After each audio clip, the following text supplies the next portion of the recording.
Well, hey, life groups, I hope you're going to have an incredible evening together and some fun. Now we're rolling up to Christmas, but we've just closed out this series about everyone. And this week, if you remember, I flipped things around a little bit because I wanted to show you how God is actually about you. And we looked at something that we are all guilty of. It's something that is in our own human nature. We can't help it, though we might not be aware of it.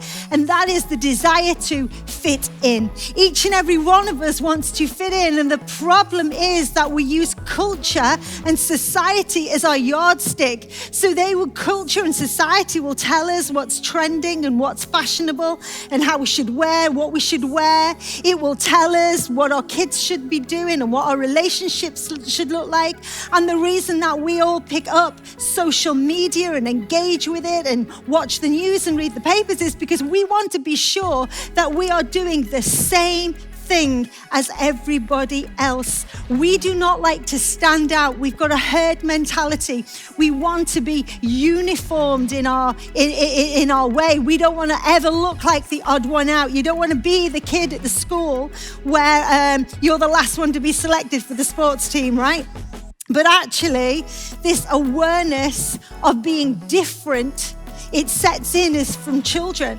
And we begin to mimic the behavior of the more popular kids around us.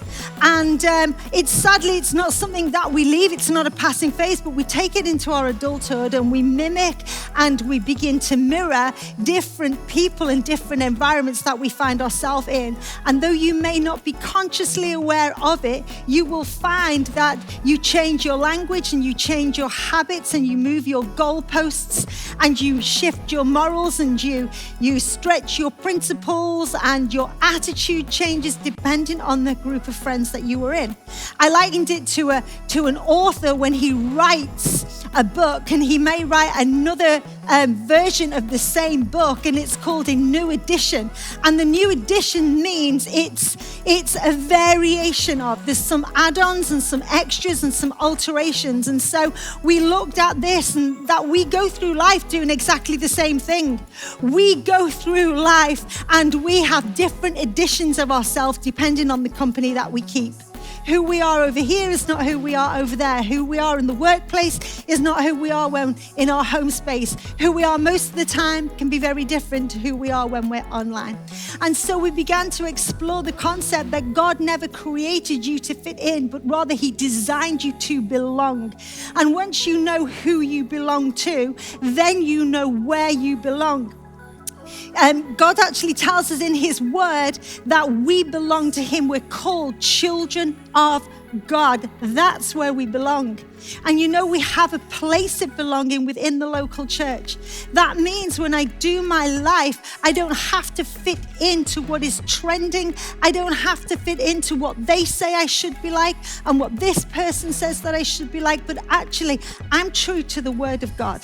I'm true to the nature of God, that I have my morals, I have my values, I have my principles, and I build my life based on Jesus Christ, for he changes not. He's the same yesterday, today, and forever. So culture might change what it says about the status quo, but he changes not. And when you can build your life from a place of security, you will not feel the need to fit in. Remember, we talked about a child trying to fit a jigsaw puzzle in. And though the wrong piece may fit a certain hole for a short period of time, eventually it has a popping out experience because though it fit there, it does not belong there. And so we looked at the story of Zacchaeus, and I want to encourage you today. Maybe you could just start some conversation and you could be asking each other the question, hey, where did you try and fit in?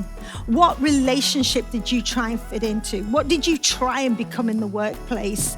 Who do you present as? Because we can go through life giving different editions of ourselves. But actually, people will only ever want you for the version of you that you put forward and not for who you really are. And when we journeyed through the story of Zacchaeus, we discovered that when he encountered Jesus, Jesus called him by his name, which was Pure One. And Jesus was saying to Zacchaeus, I see you by what I call you. I don't see you by the label you've tried to fit into. And Jesus calls you by the name he has given you. You are redeemed, you're blessed, you're valued, you're loved, you're a son, you're a daughter of the Most High God. Once you know whose you are, you know where you belong. And you can do your life from a place of stability rather than being tossed to and fro with the culture that tries to define you.